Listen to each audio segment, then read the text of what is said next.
If you've been paying attention at all lately to GPU mining profitability, you've likely seen Pryin and another cryptocurrency that shares its hashing algorithm absolutely climb the charts in GPU mining profitability. Taking a look at what to mine here, you can see on most of the NVIDIA GPUs, Pryin is up in the top 3 for mining profitability. And a lot of that is because of the price action it's had, and we're going to talk more about that in this video, as well as some of the upcoming FPGA bitstreams and how that might impact GPU mining. Stay tuned for that later in this video. So what I've done is absolutely move a couple of my GPUs over it in the last probably like week or so, as the profitability has come up so much. What you're taking a look at is my 4090 mining at its most efficient settings, able to do 20.68 gigahash for about 306 watts. Putting in a ton of gigahash. The performance that the 4090 can do is absolutely immaculate. It's amazing. I absolutely love it, though I think the ColEngine P2 is absolutely going to crush it. We're going to do some math to figure out what that hash rate might be later in this video. I'm also mining with the 4070 Ti Super, which is doing 11.25 gigahash at around 230 watts. That's right next to me here. Doesn't dominate as much in hash rate, but still performs really, really well.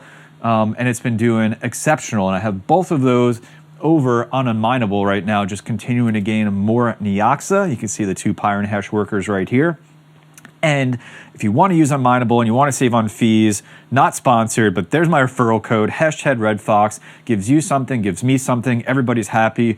Let's keep moving on in this video. So I was taking a look, because I like to stop and kind of figure out what's occurred here, and is there shady business happening, or is this just natural price action which brings profitability? And we're going to go down that rabbit hole right now, and please let me know your thoughts down in the comments section.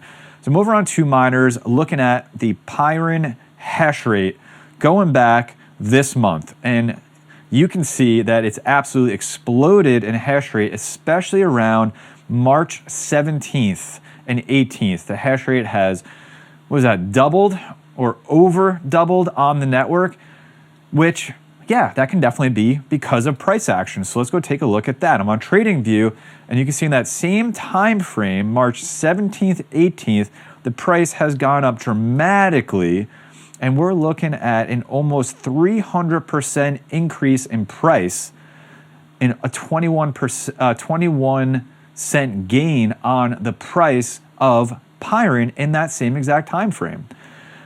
The other thing I saw, though, that made me like really stop and wonder about this is Superscaler, manufacturer of FPGAs. I have one, the ColEngine P2. Link for my video on that up in the card above.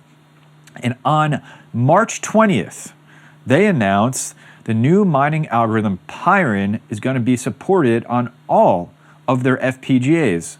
And when I go over to their website here, Superscaler, there it is, the K10 version 2, with the next firmware upgrade release of April 4th, 2024, Pryin. So this is where I stopped and I was like, huh. And I always get to this kind of like, huh, space when it's ASICs, and I guess in this case, a really big FPGA manufacturer. Now, March 17th and 18th is when the price went up 300%. And the hash rate followed. And 2 days later, the bitstream got announced for the FPGAs. So the question then becomes this: were they able to develop that bitstream that fast? Did they have it in planning for so long? Or was there some manipulation on price because that was coming and they wanted the machines to be profitable? I don't know. And I don't want to assume negative things here, but I've just watched this happen with like ASICs and stuff a lot over the years, and I always kind of wonder, like, which one comes first? Is the ASIC getting manufactured and so they manipulate the price, or does the price just go way up and so economically now it makes sense to manufacture the ASIC? And is the same true for FPGAs? I don't know, but one thing I do want to take a look at is what the hash rate might be on the ColEngine P2 for Pyrinhash, and is it absolutely going to dominate GPUs? Let's take a look at that right now. So this is going to be a little speculative. We're going to do a little bit of math and comparisons here.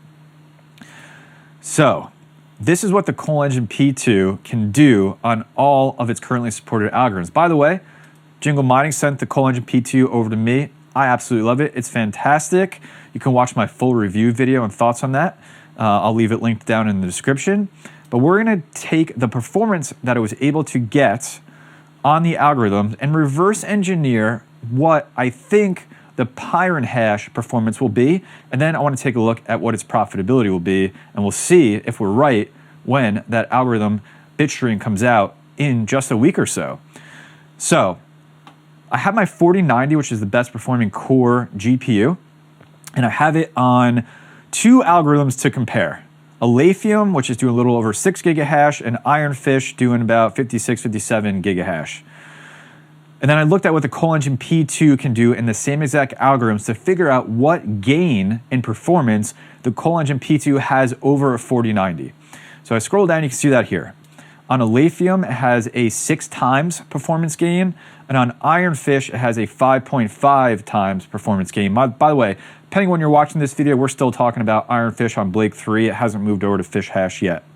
Now, as far as wattage, it uses 4 times the amount of wattage, which again shows you that it's a more efficient miner than a GPU. So let's see if we can apply the same thing to take a guess at what the Pyrinhash hash rate will be when the bitstream comes out and see what its profitability would be as of right now.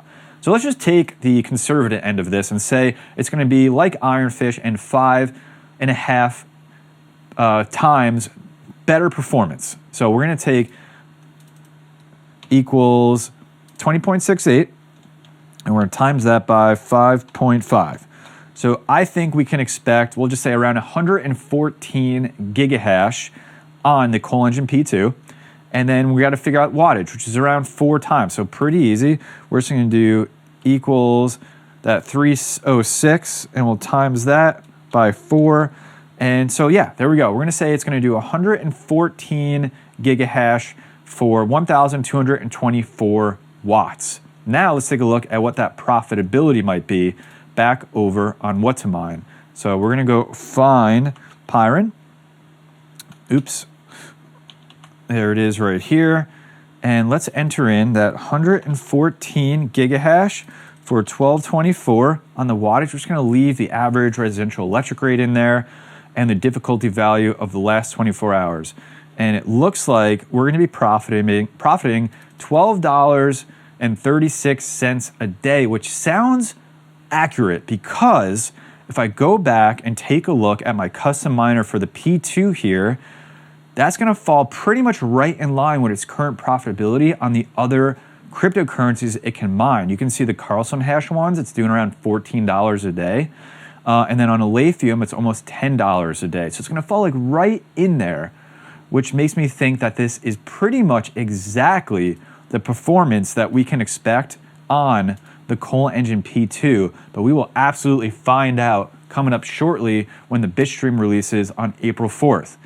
Hope you enjoyed this video. Let me know your thoughts on that price action versus FPGAs. What comes first?